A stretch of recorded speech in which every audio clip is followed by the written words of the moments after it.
Hello and welcome back to the channel. I'm Krashy, and today we're doing something very different. Something I've been wanting to do is kind of do VOD reviews. I always want to focus on jungle. I don't want to just VOD review the whole thing, but I'm focusing on a VOD review from the most recent PCC group plans, where this is the Professors. We're going to be watching Six's perspective today. You can't see his name because it's covered by my webcam, but we're watching Six, and they're going to be playing against, I believe their team name is called Deja Vu, which is Mercy, BKB, Simba, Gwissy, Jay. I don't know if Gwissy's his actual name, but yeah. So Professors versus, like I said, I think their name is Deja Vu. I'm bad at team names, and we're gonna kind of watch what Six does and see how he plays the Chimera jungle role competitively. So I think this could be a fun opportunity for me to see differences in how I could play the game competitively, but also to show and kind of contrast the difference between competitive jungling and like pub jungling in general, because the game is definitely a completely different speed. So let's catch up on some things. He dropped an early ward, he went back to base, he got sentries. That's pretty typical. He's playing Chimera with Warrior Crest and a short sword, so that's pretty typical as well. And this is already something that you don't normally see. He's already kind of ward sweeping, and that was an interesting decision. He wanted to see if there was a ward directly on his camp. He loses like probably a small amount of time doing that because he has to step off the camp to go kill it, but I think that that's like mostly fine. That should mostly be fine. So 237 finish, and we're gonna see, does he go and show up to the mid rivers, or does he go and continue to farm? So he's gonna continue to farm, and we do have the map view, so make sure you're watching Mercy as well, where it looks like Mercy did a blue to red clear. So Mercy went to his blue, to his 4, to his red, and now he's on his 5. So look, a level 3 gank showing up in the mid lane on Bellica, flash stun coming out from Zarus, and then Chimera's gonna go in. Oh, that's such a good knock-up. Really hard to time a cleanse on. That was almost a kill, so almost a kill right there. They're gonna secure, so they're looking for first kill, like a coordinated first kill on the river buff. But what this means is that it should have given Mercy on Richter jungle a bit of time to be ahead. So let's go ahead and take a look at the farm. Mercy is at 22 farm, where Six is at 15. So he's a little ahead. It doesn't really matter. And also, as far as jungle matchups go, Chimera into Richter, very good. Richter does have CC, Chimera has a cleanse.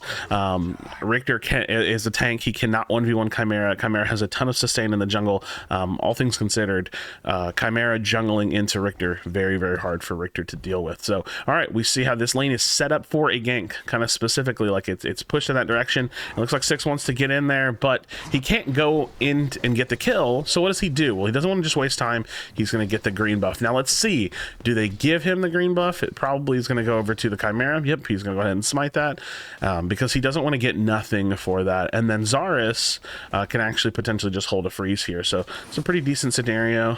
He's going to get the level 4 there. He's sweeping because he wants to know if he's standing on a ward. So again, he's actually being pretty active this game on Chimera. He's not just linearly farming, and I think that that's part of the matchup. So he saw that he put that ward down, so he's going to try to knock it out, but he runs out of time on it. He's being pretty active, and I think that that's part of the Richter matchup, right? Like Richter against Chimera, I think it needs to either just hard farm or try to like counter gank, and that's hard because it takes like kind of predicting the ganks, because if and when Chimera decides to start invading, which is probably going to be in the near future, it's going to be really hard for him to deal with. So let me take a pause really quickly. Let's look at the state of the game. 5 minutes in, no deaths, at least in jungle. We already have a base coming in from Mercy at 25 farm with his brimstone, and then we have Six at 23 farm, and you know, he's still kind of keeping himself on field. So Mercy's still level 3, so he hasn't even like cleared all that much to get to level 4 yet, but he does have his brimstone, and he's like back out on field starting to farm. And Chimera, we know he just cleared a ward, and he has the potential to surprise this Grux here in lane because they don't know that he's still around. So definitely kind of like a double back strategy. Obviously he got something out of it, he walked away, he killed a ward, and then now he's going to potentially come back in again, but the lane is set up a bit rough for it. So I think they're coordinatedly trying to shove this wave in. That's what they're doing. So he held a freeze for a little bit, and then now they're just like shoving the wave in. So he's just guaranteeing that the wave pushes in. So you see the difference here, right, between competitive jungling and like pub jungling, where he's got to help the lane more. He's doing things intentionally with communication, whereas really hard to do, really hard to do if you're not working as a team. People, if I try to do that for a laner, they'll just rage at me, right? So you got to think about some of these things. All right, going for his blue. It looks like the Richter showed up in the mid lane. He uses a smite there. And the Richter should be level 4 now. Yep, level 4 at 29 farm, 6 is at 30 farm. So they're pretty even, all things considered, which is not, I probably would say, not the greatest for the Richter. And this is the first invade here. So this, like I'm telling you right now, Richter cannot win this. It's impossible for Richter to win this fight.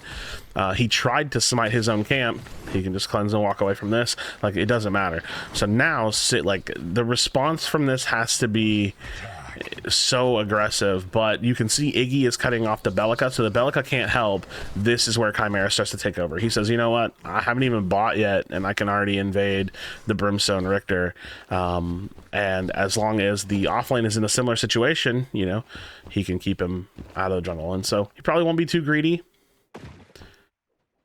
but you know, he gets that first invade. Now Zarus is showing up again. The Zarus ult is here. He dives in, and they want that kill. So, 2 ults, first blood going down for Soul Reaper on the Iggy, and he's just going to keep moving. All right, so he's finally taking it back. Okay, any more than that probably would be a little bit silly, because he's sitting on 1,600 gold, but it's a strength of Chimera. He doesn't have to back early, and we're going to see him building in towards the Overlord. So, that's important because he needs the clear.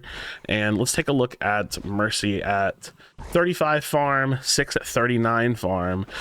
He's already like ahead of him in level. He's got a kill. It's already like not great, right? Or, well, he's got an assist, but it's not great just because of the nature of the jungle matchup. And I think probably what would have to happen is you would have to have, I'm trying to think of how I would play the Richter into this kind of a jungle matchup in competitive. I think you would have to gank very heavily and try really hard to play through the duo lane, so that way you have like a little bit of follow-up with your ganks.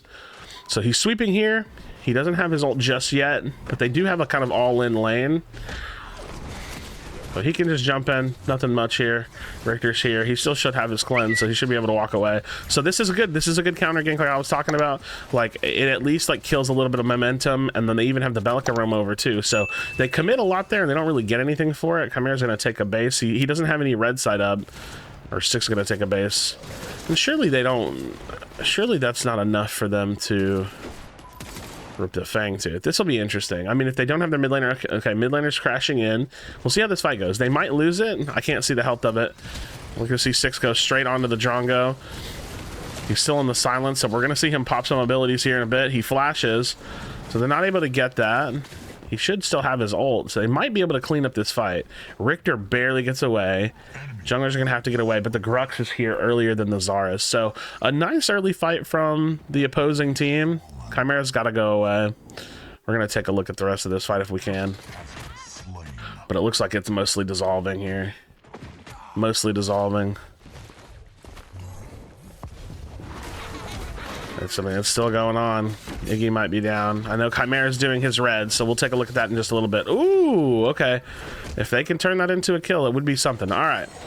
All right, so the Zarus gets the pick. He grabs his red buff and he comes back out, kind of like a refight potential, but if it extends that long, and he's just going to keep on jungling. So it spares no time to just go back into the jungle. That didn't play out perfectly for them. I'd say it was probably a bit of a W for the opposite team, but it's not a ton, right? Like, not a ton.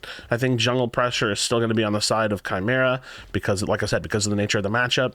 And these are things you got to think about, right? Like, just the jungle matchup in general. It's something you definitely have to be prepared for.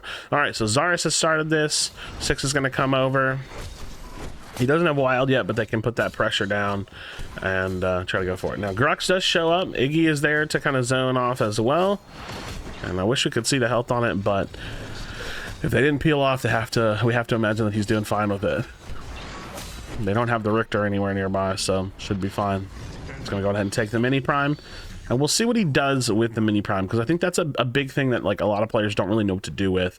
Sometimes you do nothing with it, and that's totally fine. You use it as additional farm, and we're fine. So we got 56 to 65, or to 55. 56 to 55. I feel like that's not right. It says 65 down here. My scoreboard might be bugged. So yeah, 70 to 61. We'll have to do it that way because I think the scoreboard might be bugged. Yeah, 70 to 61. So Chimera up a little bit in farm. I think the gold count might be bugged too. Yeah, probably. I never know what the replay mode bugs are. But all things considered, this whole last life that we've seen since he like based and went and came back out on field has just been farming. And I think a lot of what we'll watch here is probably not like crazy big plays that he makes particularly, but the way that their team sets up opportunities to take advantages. So Grux is pushed up against the Zarus. He can come. He's probably going to sweep. I would assume maybe he sweeps here. No, he's just going to go for Faith. It's kind of like an engaged fight. Now the Grux is walking away. The Iggy and Scorch is here. He's got him caged. The cage is such a great tool. Got the ults, and they throw it down. Nice. Another kill for the Soul Reaper on the Iggy. Now they are on a ward backing, so the enemy team will know that. He's going to go ahead and finish up his crest and his item. Does he not have enough for the item? No, okay, he does. All right, so he buys his crest, buys his item. That's a pretty nice power spike, so he's going to go ahead and take that back. And then most of his blue side was ripped as well, so I think most of his blue side was down. So looks like Mercy's mostly just been farming, which I think is fine if he wants to try to scale.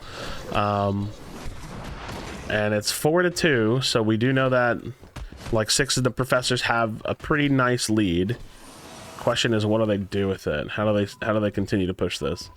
Chimera into duo lane's a bit tough. I feel like it's just so hard to gank that lane. And we have Iggy getting caught out, so 6 kind of rotating over to see if he can help him. There's nothing really there. I think a lot of this game is being like very controlled by Nitro. Nitro's like putting a lot of pressure whenever he roams. The Grux is kind of beating him up in lane, but that's fine, right? Like he can just kind of like hold the L on that. So 6 just kind of looking around, looking to see if there's any wards, anything he can go after. But most likely he's just going to send back into the jungle and keep farming. Like at a certain point, he's just got to keep farming. He'll run over into his blue side. And it looks like his duo lane is headed back out toward duo. I don't think any objectives are up, so it's all just farming and keeping it chill right now for everybody. See a little bit of congestion over on this part of the map. You can see people are kind of getting set up, so might be Fangtooth. I can't really tell because the word's on it, but so we see people pinching in. We got Steel, crazy full-on support Steel. They're kind of starting to engage, and oh my gosh, Survivor's already chunking out Mercy. So Mercy's dead here, for sure. So, sets itself up nicely. He's going to chase out Mercy.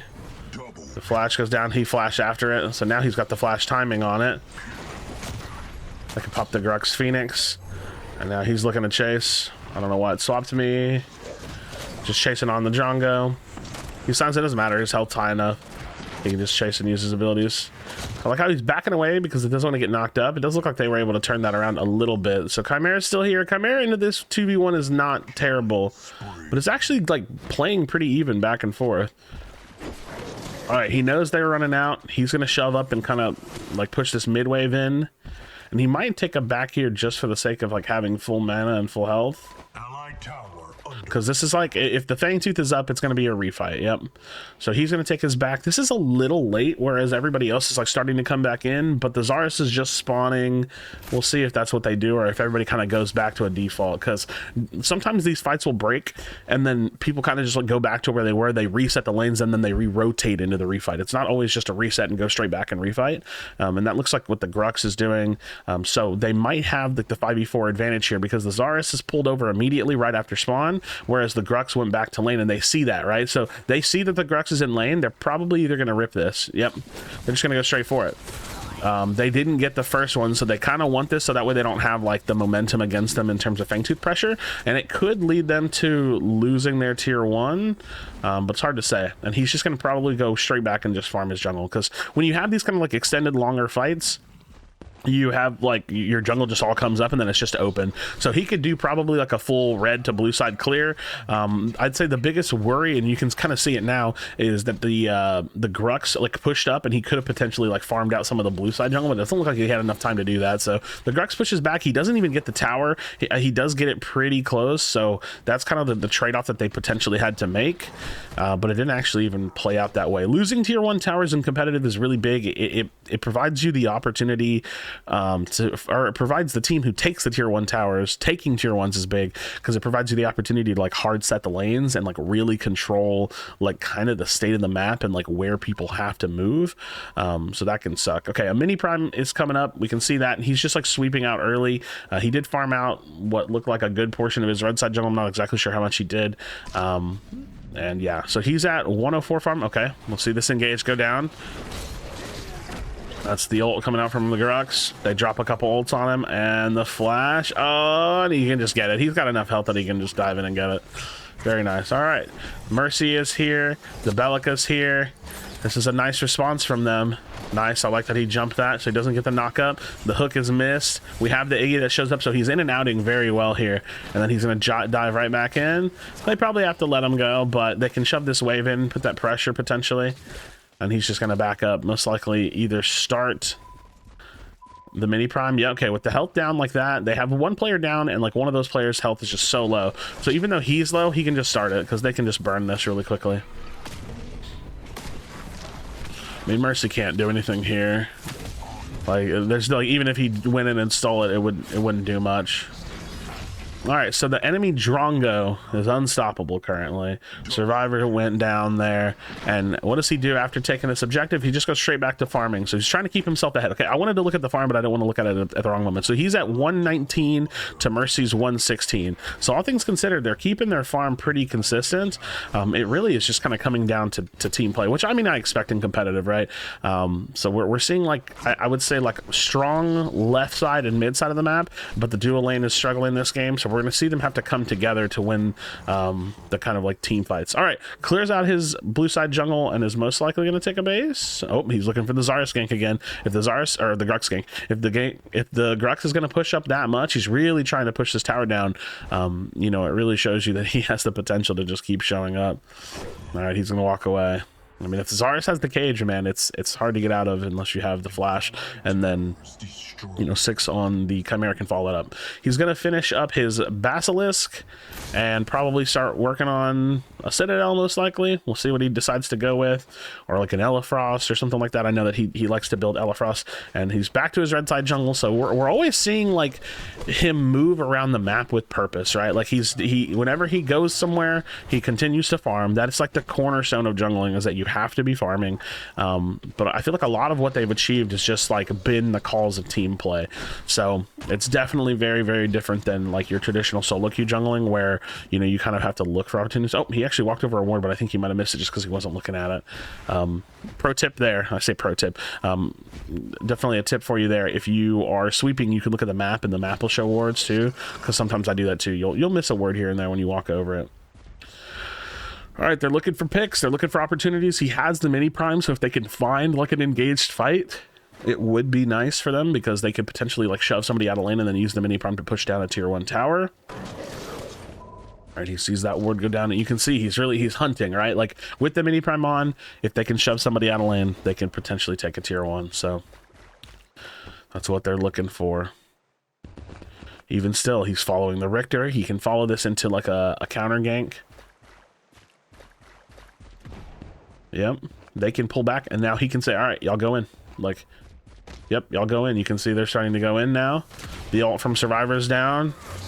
He flashes into it as well. He's got his ult, and that's going to be a Drongo kill. And the Richter comes in, but they kind of had, you know, the first part of it. Bellica does follow up, though. Looks like they're staying a bit ahead. 6 is low. Okay, so 6 falls down. We'll finish up this fight from this perspective. So they don't have the mini prime. The Bellica goes down and Narbash is the only one alive. So I mean, it's tough. They can't really stick around. So it's just trades, man. It's honestly just trades, which is pretty crazy because you really can't do like a ton. So can't use the mini prime to get anything. I do think that we have a Fangtooth and a normal prime out on the map now. So all the objectives are up. The game is pretty close, right? I think Survivor got some nice gold whenever he got some kills recently. Their carry's doing very, very well. Mercy's actually keeping himself pretty farmed. You know, I thought that there would be a little bit more like planned invades from the side of the Professors, but you know, maybe the lanes just weren't looking for it, and they were able to kind of put the off lane a little bit down. I think off lane has been kind of their current win condition, along with like mid lane and jungle, and they're ripping this immediately. So they're on time to this. That's really important. I mean, they get it before 6 even shows up. They do have full numbers on this side of the map, so maybe there's an opportunity to find something. Look, I like that. He instantly tries to go for a pick if he can. Sometimes you just jump out there and you don't get anything with your Chimera ult, but it's not bad. And so they're going to use the fact that they were on time to that objective to their advantage, and they're going to take out this tier 1 tower. And again, tier 1 towers in competitive are super important. Super, super important. Now, I do think that we lost our off lane tower in that exchange, so it's kind of like a thing that they had to do. We'll see what he decides to do. Again, you know, he came back out on field. Most likely he's got like a couple of his jungle sides are up, and it does look like Grux is actually stealing jungle again. So this is something that happens, man. Whenever you can, he can go in the jungle and he can steal. He can keep this pressure on this off lane. So he's back in his red side. He's doing his jungle thing.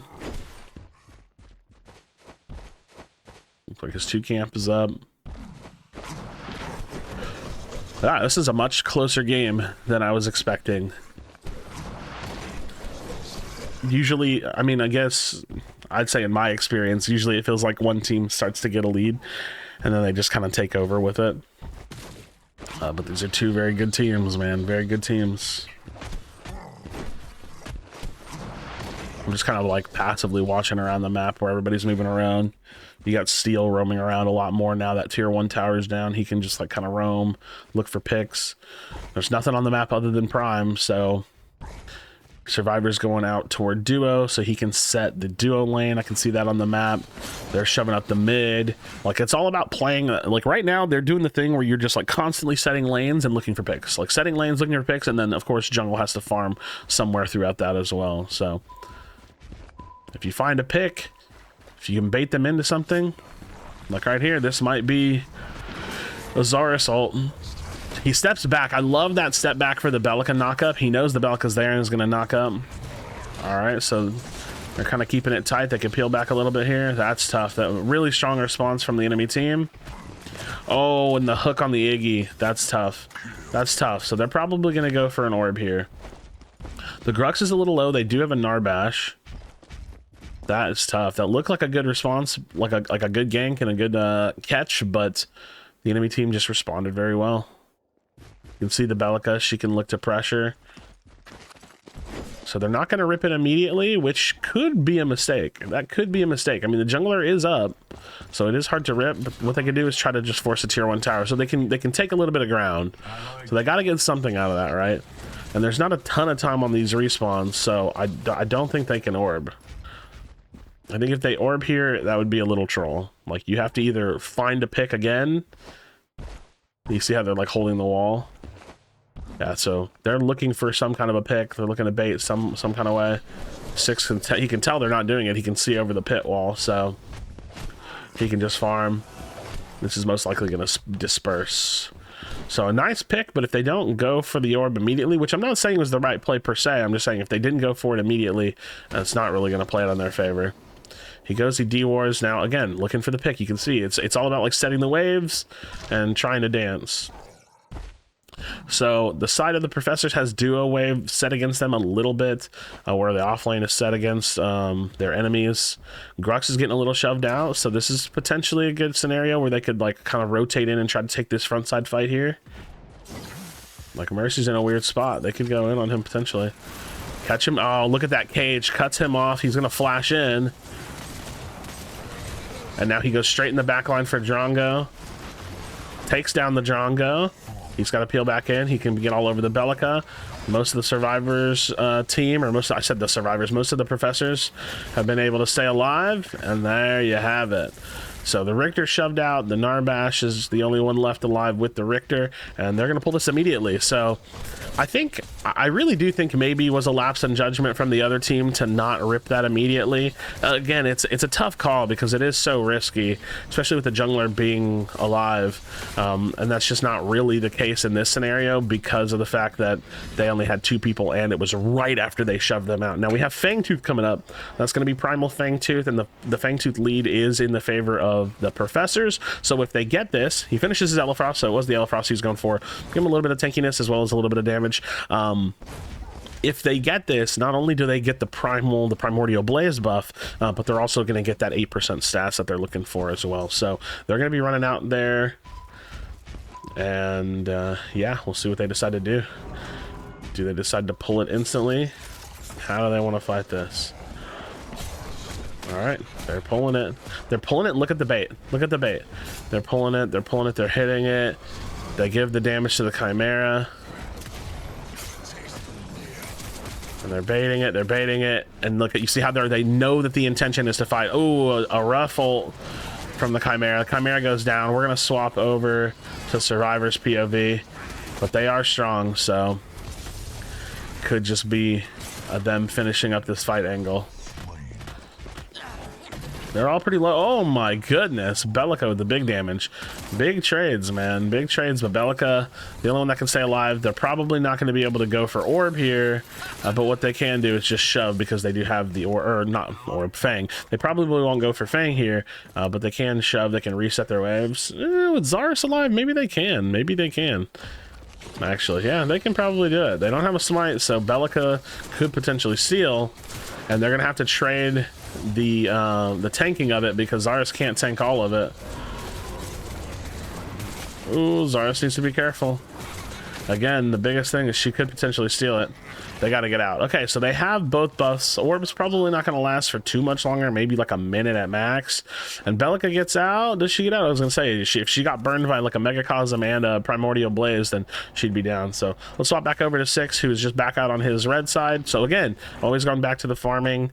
And I think Orb is probably done for them soon, would be my guess. It's not going to last too long. So we'll see what they do with that, because they got the Orb first. There's nothing on field. They do have a Primordial Blaze, but if the Orb does end, and I just haven't been keeping up with the amount of time they have, if the Orb does end, or when the Orb does end, they still have it a bit. It's going to be hard for them to siege, because all you'll have is like the team fight buff, which they can still use. All right, so Six is setting out in the duo lane. I'm kind of watching Nitro for the Orb buff, but he's setting out the duo wave. We're watching Nitro. I want to see how long they have this for, and I'm going to keep my eyes on Six in the jungle, or like on the map, that is. He's rotating back to catch that mid wave most likely, and they can shove this because they do still have Orb, so we'll see how long it lasts for. If they can at least get something out of this Orb, that would be good. Six is catching that mid wave. We can see him again. So Six push up the mid wave. He doesn't have the Orb buff, so they're trying to use it if they can, but they're just kind of poking with grenades and Molotovs. Again, I'll be surprised if it lasts super long. I really just don't remember what time they got it at. Six is walking this into the tier 2, so he's doing his part to grab up a tier 2. Bellica can wipe that out, though. That might take him a while because, oh, they go for a big engage. Tower dive with the Primordial Blaze is the way you want to do it because you have a big team fight damage buff. So they find one pick. Not sure who's holding. I think they find 2 picks, so that's big. That's really, really big. Because even if the Orb ended, which I'm pretty sure it has, if you can throw down damage with the Primordial Blaze, that's how you can use that buff to find a win for your team, right? It's hard to siege just walking these like weak lanes in, but it's not hard to kill when you have Primordial Blaze on, so with 2 down, that's going to give them siege. So keep that in mind. Orb equals push, Primordial Blaze equals fight. I think that's a pretty big note to make. That said, They don't have a lot of push. The players are coming back up. So you got to just take that as a small win, right? If you don't have orb up, you really like kind of can't win the game without orb. So what do they do? How do you take advantage of this scenario? Well, you rip jungle. You steal a little bit of jungle. You base out. We'll see what he's going to build here. Maybe a stone wall. Yep, builds up a stone wall. So he's going like kind of bruiser, kind of tanky. He doesn't want to be, all one way or the other, but he wants to start off doing damage, and then he wants to survive. And I think when you do a build like that, something like Elefrost is like a really perfect item for it, because it scales off of your, I believe, your bonus or max health and your physical power as well. So I don't know if it's bonus or max, but you get the point, right? It scales off your health and your physical power. So really solid build from 6. It's going to help him out against the Narbash potentially if he's all in his face, the Richter, the Grux, a lot of those things. If they get him low, it'll at least stun him, give him a second to kind of move around. All right, orb is coming up in a bit. I can kind of see the sliver of the map over there. So this is all about setting waves, right? Setting waves, looking for picks. This stage of the game, even if it's pubs, you just don't want to die. You don't want to be playing and standing somewhere stupid.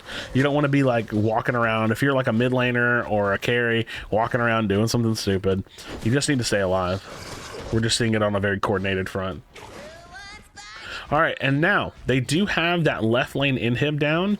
So this fight, and this is important because I feel like a lot of people even in solo queue don't understand this, or in solo queue don't understand this. They don't have to rip it. They can just dance and take their time and look for the pick. In fact, I won't even say they don't have to rip it. They won't rip it. And they're standing on a ward that they don't know. Now they do. I'm telling you right now, they will not rip this objective. I promise you. It would be so stupid. So they're looking to go in here. The Grux has kind of pulled him in. It's like a decent engage from them. 6 going straight in the back line for the Drongo. And then he peels back. He kind of in and outs a little bit. He fights what he can. He forces cooldowns, forces a response, and then he in and outs. So now the Bellica's the easy target to kill. They had one teammate, the Twin Blast Survivor, had to base out or had to, run out. But they grab a free pick, right? Oh, they're chasing out the Grux. I didn't see him get in the back line there. Now they have 2 picks. And they're going to go in on it. So again, in that scenario, with the inhib lane, the down inhib lane, with them being the stronger team, they would never just rip this objective. So keep that in mind in your pub games, right? You want to dance, you want to poke, you want to prod. So now there's a Primal Fang up. Same kind of scenario. There's a Primal Fang up. We'll see what he's building towards. He's got a little bit of magic damage, so he's just going to build the little mask thing. I forget what it's called. They're heading over to the Primal Fang. If they can use this to get the Primal Fang, which they could rip because they have 5v3 for a little bit of time, they could potentially rip on this one. I don't know if that'll be their decision making, but they definitely could, especially with, again, that left lane. The pressure is against the enemy team. If they wanted to, they could dance it, but they might just rip on this one. They might just rip on them. They might rip on them and do like a peeled back fight again. I think that's probably the pretty big standard play, is where you start an objective and you peel back and fight. That does not really trickle or translate into solo queue at all, because when people see an objective being taken, they just think you're doing it. So those kinds of plays are very, very coordinated that you don't really get. All right, that left lane is forcing the enemy team to deal with it. They're probably sending the Bellica back. If they don't, they will lose the game. The Bellica goes back. As soon as that wave starts hitting, they start to do it. So that's the dancing, right? That's the taking it easy, and now they're doing this. And so they have a 4v5 for a little bit. They're ripping it. They full committed to it. The Grux has been caged by the Xerath again. The Bellica is not there to begin with. They had no choice, and that's going to be the game. That is going to be the game. Drongo's trying to get out. The Bellica had to base, right? There's no choice, but if you give up these double buffs, then the game is over to begin with. So they can just play out of that left lane. They don't really have to do anything. Actually, they even have a wave here, so they can play out of this mid wave. A new wave is gonna spawn in like 10 seconds. They probably just walk this wave in and end with it, because it's just the Bellica, and that's the game. So very coordinated. I mean, super coordinated plays, right? Like once they got like a comfortable lead and they were able to put themselves in winnable team fights, that's what they went for. So friends, let me know what you think in the comment section down below. Competitive jungling versus solo queue jungling, very, very different. Drop a like in the video and subscribe for future Predecessor content. As always, GG's to professors in this scenario. Be sure to be kind to one another, tell someone you love them, and I'll see you in the next video.